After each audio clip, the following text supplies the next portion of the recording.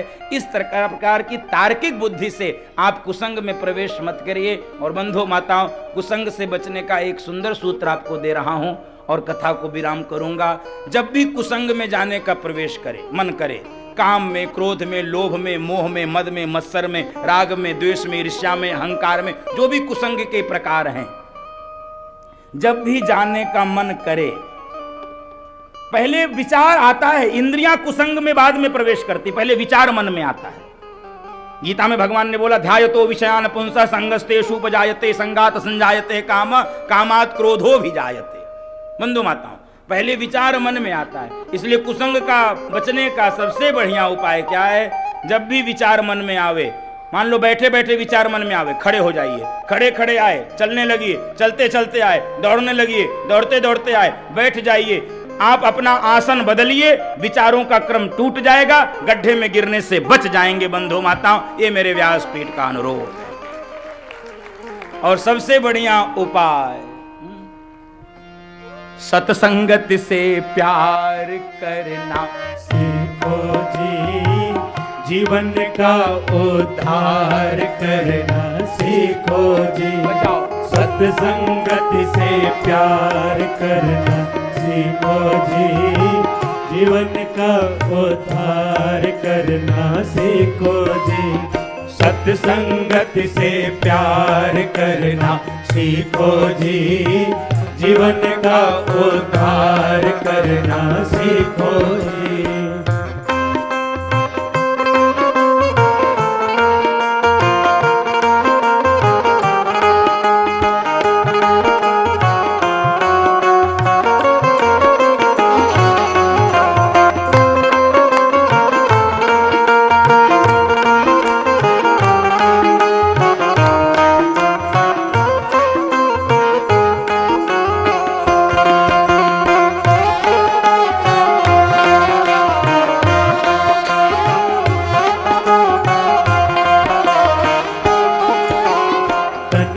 धाम संग नहीं जाए, सुख धारा कोई काम न आए। तन धन धाम संग नहीं जाए, सुख सुत धारा कोई काम न आए।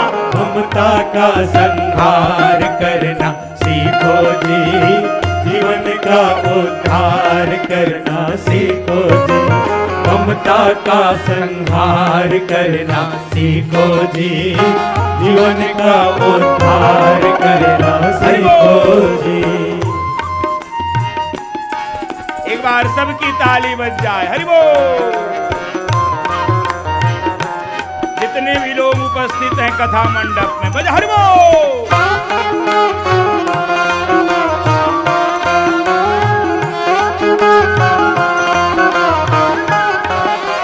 यह जगमोहनीध का सपना, नहीं कोई गैर नहीं कोई अपना।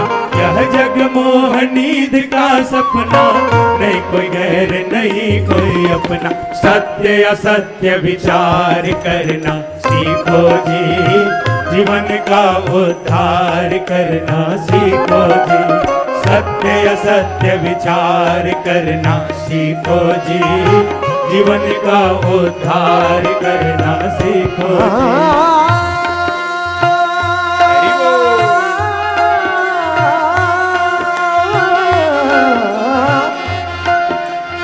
सुंदर है नाम राम का, सुंदर है नाम राम